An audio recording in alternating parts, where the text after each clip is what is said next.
Daniel's hands trembled as he gripped the rusted chains binding his wrists. The air in the mines was thick with the stench of sweat and burning rock, and every breath tasted like metal and dirt. Somewhere in the distance, a whip cracked, followed by a sharp cry of pain. Another worker had fallen behind. Another reminder of what happened to those who didn't move fast enough.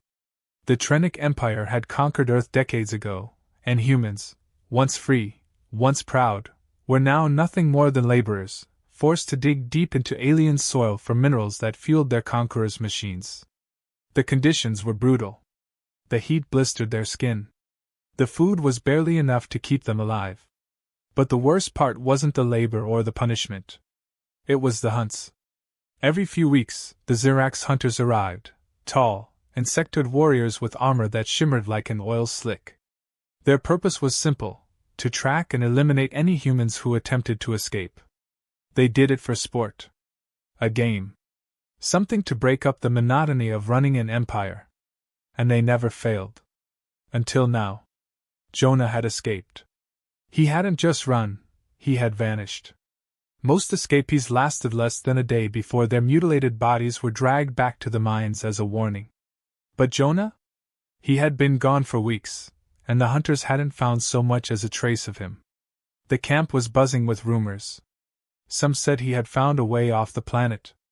Others claimed he had been taken in by a hidden rebel force. Then the real story started. Hunters had gone missing. Trenic soldiers whispered among themselves, their usually smug expressions darkened by unease. Something was wrong. Daniel listened to it all, keeping his head down but his mind racing. If Jonah had survived, there had to be a way out. And Daniel was going to find it. The opportunity came unexpectedly. A fight broke out near the mine's entrance. Two desperate workers, exhausted beyond reason, had snapped, turning on each other with their bare fists. The guards rushed to intervene, swinging their electrified batons, and in that brief moment of chaos, Daniel made his move. He slipped past the distracted guards and bolted. The moment his feet hit open ground, he felt a surge of panic and exhilaration. He had never run so fast in his life. Behind him, an alarm blared. Shouts erupted. The chase had begun. The jungle loomed ahead, its dark canopy promising both salvation and death. Daniel barely hesitated before plunging in. He had no idea where he was going, only that he had to keep moving. His lungs burned, his legs screamed in protest, but he didn't stop. Not when he heard the distant howls of the Xerax hunters. Not when the ground beneath him turned to mud and roots threatened to send him sprawling. Then, just as he thought he couldn't take another step, he heard it. A different sound. A sharp, sudden crack. A body hitting the ground. Daniel skidded to a halt and turned. A Xerax hunter lay sprawled on the forest floor, its glossy exoskeleton split open, its lifeless eyes staring into nothing. And standing over it, gripping a crude but deadly spear, was a man Daniel had almost stopped believing in. Jonah. He was leaner, sharper than before. His face was painted with streaks of mud, his once shorn hair now wild and unkempt. He was human, but something about him was different. He didn't just look like someone who had escaped. He looked like someone who belonged here. Jonah studied Daniel for a long moment before nodding. You made it farther than most. Daniel could barely breathe. You killed that thing. Jonah crouched beside the Xerax's body, wiping his spear clean. I've killed a few. His voice was calm. Matter of fact. Like he was talking about chopping wood, not taking down one of the most feared hunters in the galaxy. Daniel's mind reeled. Escape had always been a dream, an impossible hope. But this was something else. Something no one had dared to believe was possible. Jonah wasn't just surviving. He was winning. Jonah led Daniel deeper into the jungle, moving like a shadow between the trees. Every step was deliberate, every motion precise. Daniel struggled to keep up, his breath still ragged from his escape, his body aching from years of malnutrition and labor. But Jonah? He didn't seem tired at all. It wasn't just survival. Jonah belonged to this place now. They finally stopped at the edge of a ravine, where the ground sloped downward into a hidden clearing. Jonah knelt and pulled aside a layer of leaves, revealing a small pit lined with sharpened stakes. Next to it, a snare fashioned from vines lay coiled like a serpent, ready to snap. Daniel stared. "You made these?" Jonah smirked. "Who else?" "How?" Jonah sat on his haunches and picked up a smooth rock, rolling it between his fingers. "I studied them. Watched how they hunt. How they move. At first, I just wanted to stay alive. But then I realized something: they're not as invincible as they think." Daniel looked at the massive Xerax carcass Jonah had left behind. "Yeah, I'd say you proved that." Jonah's smirk faded, and he turned the rock over in his hand. "It's more than just killing them. It's about learning them. They rely on their tech, their trackers, their strength. But they don't respect the jungle. They think they own it." His grip tightened on the rock. "I made them understand they don't." Daniel swallowed. He had never seen a human stand up to the Xerax and live to talk about it. But Jonah wasn't just surviving. He was dismantling them, piece by piece. Jonah tossed the rock aside and stood. "You want to live out here? Then you're going to have to start thinking like them." Daniel had spent years believing the only two choices were submission or death. But now, Jonah was showing him a third path. One he had never dared to consider. Fighting back. Jonah didn't waste time. If Daniel was going to survive, he needed to learn, fast. The first lesson came at sundown. They crouched in the underbrush, watching as a Xerax patrol moved through the jungle. There were 3 of them, their armor gleaming even in the dim light. They carried plasma rifles, their movements smooth and methodical. They weren't just hunting. They were expecting something to be hunting them. Jonah nudged Daniel and whispered, "Watch how they move. They fan out, but not too far. Overconfident, but not stupid." Daniel's fingers clenched around the crude blade Jonah had given him. "And we're supposed to take them out?" Jonah nodded. "But not all at once." He reached into a small pouch and pulled out what looked like a tiny, jagged piece of metal. With a flick of his wrist, he tossed it behind the patrol. The moment it clattered against the rock, the nearest Xerax turned sharply, clicking something in its native tongue. Jonah was already moving. He struck fast and hard, driving a sharpened bone dagger into the gap between the creature's armor plates. The Xerax let out a gurgling hiss before Jonah dragged it into the bushes, muffling the sound. By the time the others turned back, Jonah was already gone. Daniel's stomach twisted. He had expected a battle. What he hadn't expected was how fast it had happened, how precise. Jonah wiped the blood from his weapon and whispered, "Your turn." Daniel stiffened. "What?" Jonah nodded toward the remaining 2. "They'll start getting nervous. One of them will split off to investigate." His eyes met Daniel's. "That's when you take them." Daniel's heart pounded. He had never killed anything before, let alone something as deadly as a Xerax. But if he hesitated, if he let fear win, then he would be dead before sunrise. As predicted, one of the hunters peeled away from the group, moving cautiously toward where its missing partner had stood. Jonah leaned close. "Breathe. Wait. Move when they least expect it." Daniel swallowed his fear and gripped the handle of his blade. The moment the Xerax turned its head, just a fraction, he lunged. The fight was messy. Unlike Jonah's silent efficiency, Daniel's attack was fueled by panic and adrenaline. The Xerax was strong, stronger than he had expected, and even though his blade sank into its side, the creature twisted, slamming him into the ground. Pain exploded through his ribs, but before the hunter could strike again, Jonah's spear flashed, piercing its throat. The Xerax staggered, made a horrible choking sound, then collapsed. Daniel gasped for breath, staring at the blood on his hands. His first kill. Jonah offered him a hand. "A little sloppy," he said, helping Daniel to his feet. "But not bad." Daniel wiped his mouth and looked at the dead hunter. He should have felt horror. Guilt. Something. Instead, he felt something else entirely. Power. As they walked through the dense jungle, Jonah began to explain his plan. It's not enough to survive out here, he said. We have to do more. We have to end it. Daniel frowned. What are you talking about? Jonah stopped, turning to face him. The trenic. The mines. The hunts. We're not just running anymore. We're taking the fight to them. Daniel blinked. You mean escape? Jonah shook his head. No. I mean making sure no one has to escape ever again. The words hit Daniel like a punch to the gut. He had never allowed himself to dream beyond getting out, beyond surviving another day. The idea of fighting back, of actually winning, felt too big. Too impossible. But then he looked at Jonah. Looked at what he had done.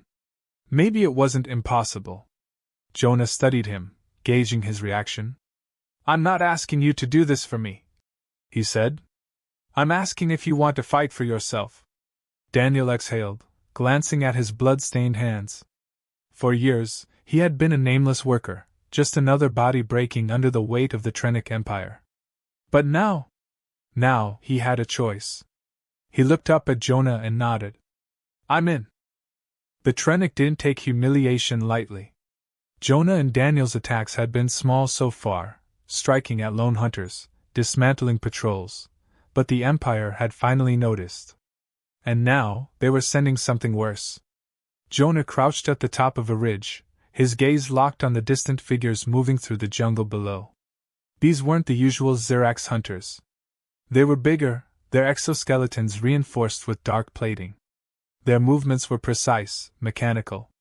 Each one carried advanced weaponry, energy blades and plasma rifles, their glowing sights sweeping the underbrush.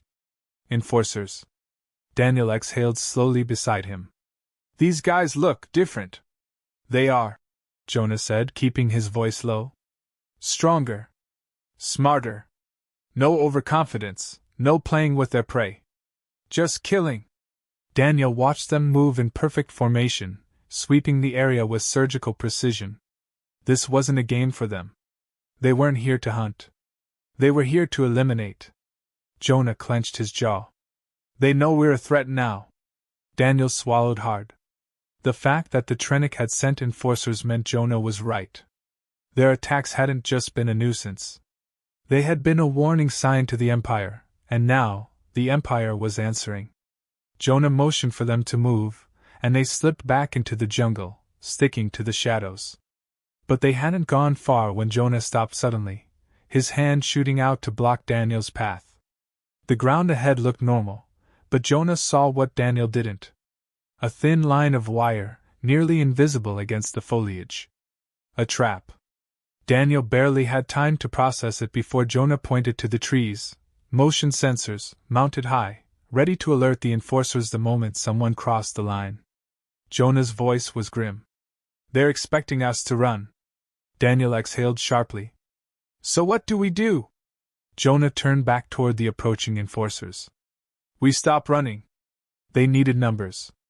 Jonah and Daniel had survived by outsmarting the hunters, but now, against this level of force, survival alone wouldn't cut it. They had to fight back in a bigger way. Jonah led Daniel toward an abandoned cave system, its entrance concealed by thick vines. Inside, the space opened up into a hidden camp where a ragtag group of survivors huddled around small fires. Daniel stared at them.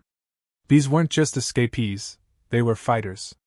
Some had stolen weapons, others crude spears and knives.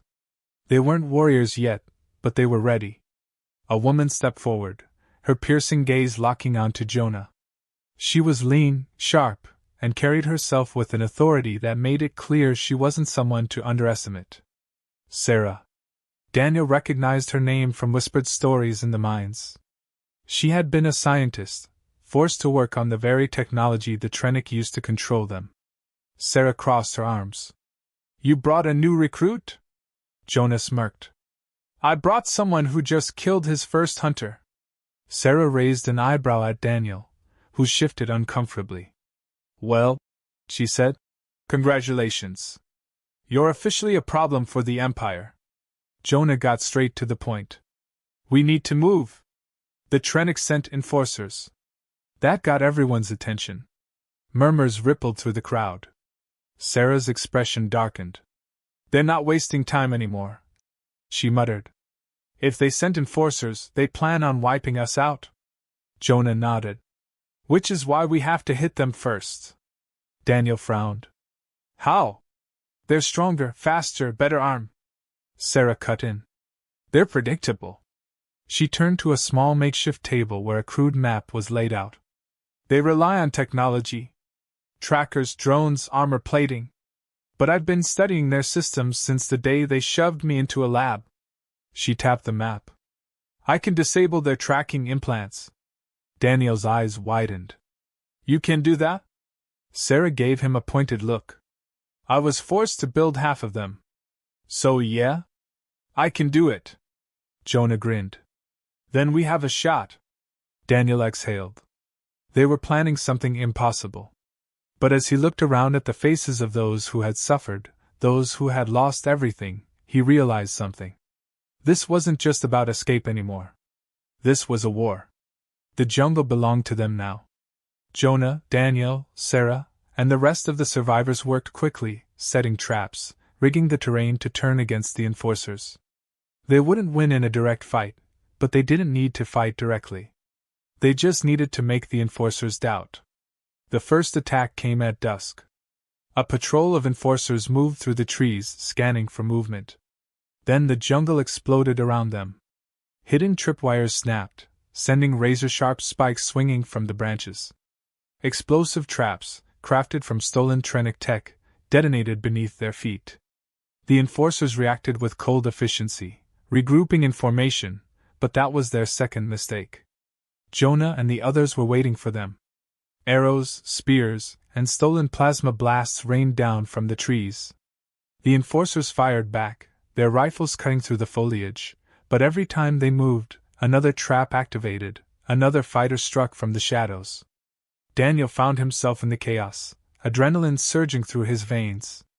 He had never fought like this before, but his hands moved instinctively, slicing through armor with a blade he barely realized he was holding. The enforcers were powerful, but they weren't invincible. By the time the battle ended, the jungle was littered with broken trenic bodies. Smoke curled from the remains of their weapons, and the survivors stood among them, breathless, victorious. Jonah wiped blood from his face and looked around. They had won. But this was just the beginning. The attack on the trenic outpost was fast and brutal. Jonah led the charge, moving like a shadow through the compound, striking before the guards even had time to react. Daniel followed close behind, his heart hammering as he fired a stolen plasma rifle, his shots hitting their marks with a precision that surprised even him. Sarah and a small team worked in the control room, her fingers flying over the alien consoles as she overrode the security systems. The lights flickered, alarms blared, and the gates slid open. Then came the moment they had fought for. The prisoners, humans, dozens of them, their faces hollow with exhaustion, stared in stunned silence as the locks on their holding cells clicked open. Daniel ran toward them, waving them forward. Move! Now! For a moment, no one did. Then the first person stepped forward. Then another. And suddenly, the dam broke. The enslaved surged out of their cells, some weeping, some running, some grabbing whatever weapons they could find. The fight wasn't over yet. Trenic reinforcements stormed into the compound, their armored boots pounding against the ground. But now, they were outnumbered. Daniel watched in awe as the freed prisoners fought back, wielding stolen weapons and raw desperation. For the first time, the hunters were the hunted. A trenic officer tried to flee, but Jonah caught him, slamming him against the wall. The alien hissed something in its guttural language, but Jonah only tightened his grip. You should have killed me when you had the chance. With one swift motion, he ended it. The last of the trenic forces fell. The outpost was theirs. For the first time, the slaves weren't just survivors. They were rebels. The celebration didn't last long. They had barely begun tending to the wounded when the sky darkened. A low, rumbling hum filled the air. Daniel's stomach dropped as he looked up. Trenic warships. Jonah cursed. They're not just coming back for us. Daniel turned to him. What do you mean? They're sending a message. The warships descended, their sleek black hulls gleaming under the twin suns. The air crackled with energy, and then the jungle erupted in flames. Massive war beasts, their bodies reinforced with mechanical plating, dropped from the ships, their glowing red eyes sweeping the battlefield. The trenic weren't just trying to kill them. They were trying to erase them. Sarah grabbed Daniel's arm.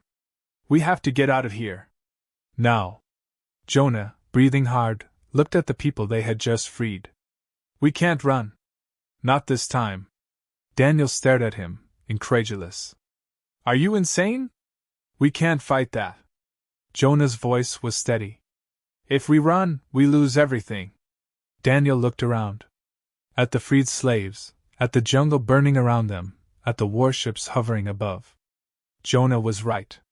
This wasn't just an attack. This was extermination. And if they didn't stand their ground now, there wouldn't be another chance. Sarah's plan was insane. Which meant it was probably their only option. She gathered them in what remained of the outpost, sketching out a rough plan on the ground. We're not winning a ground war, she said. But we don't have to. She pointed at the largest warship overhead.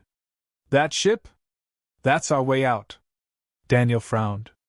You want to steal a trenic warship? Sarah met his gaze. No. I want to use it.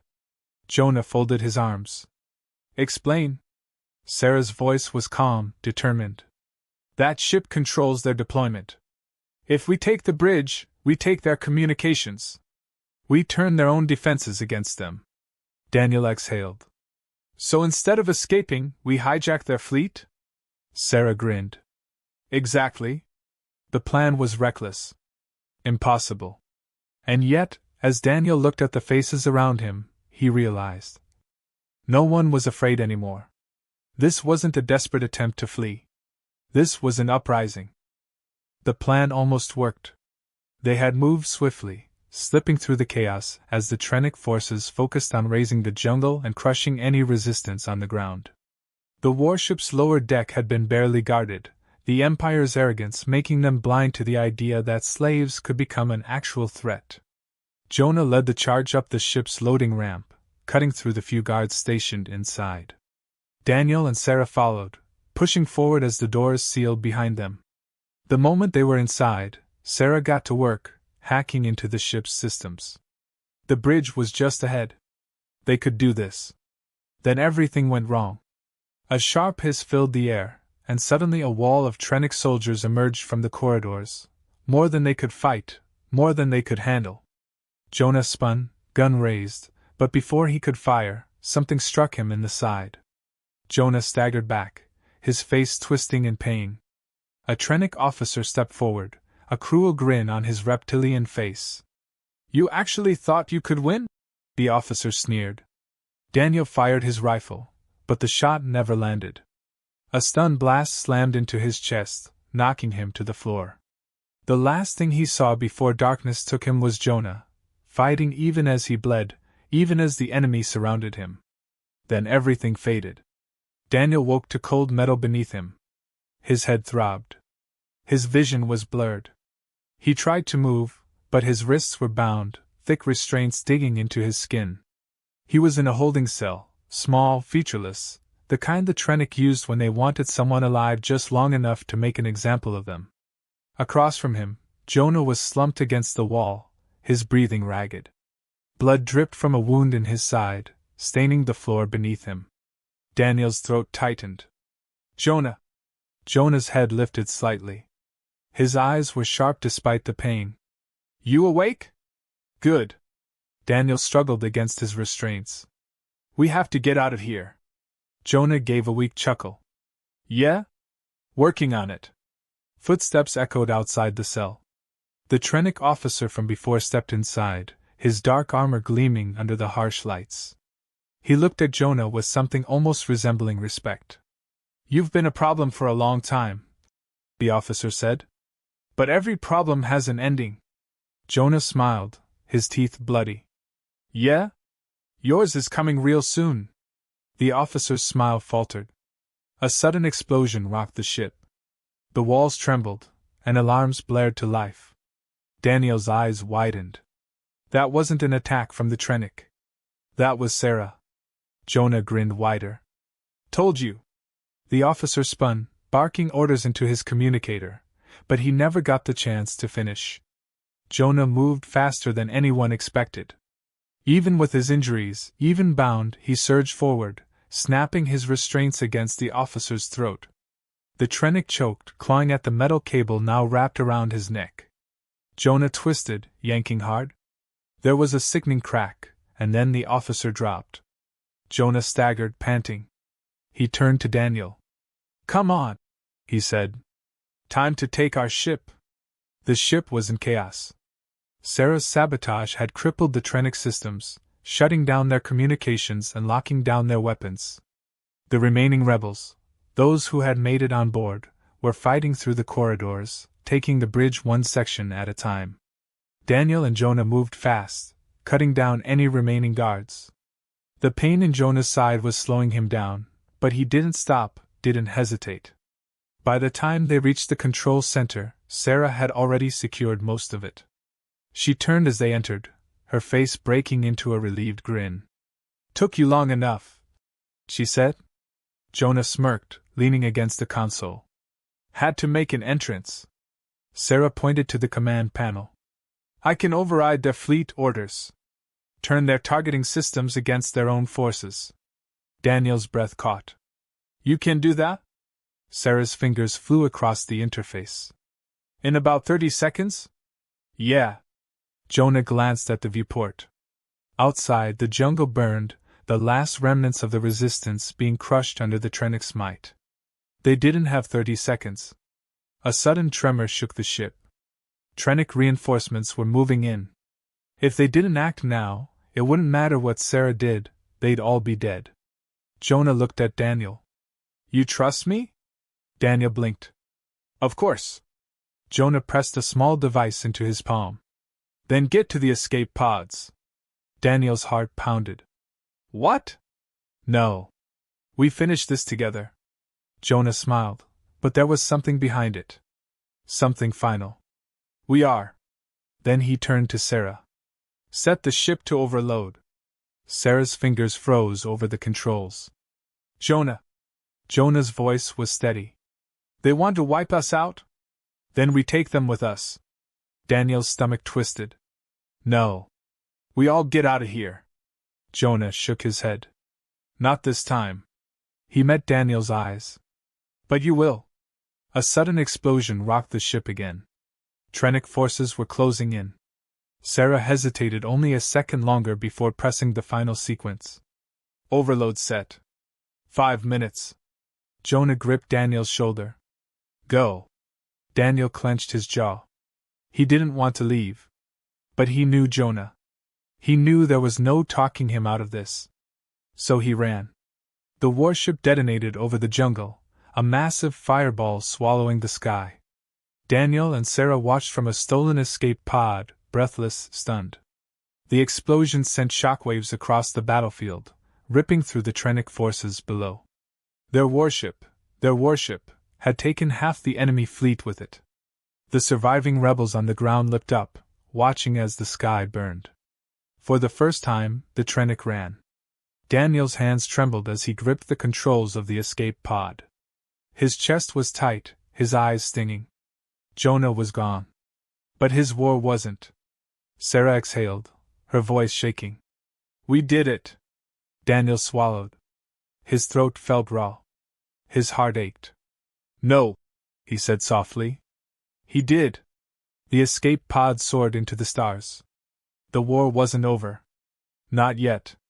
But for the first time since the trenic invasion began, humanity was winning.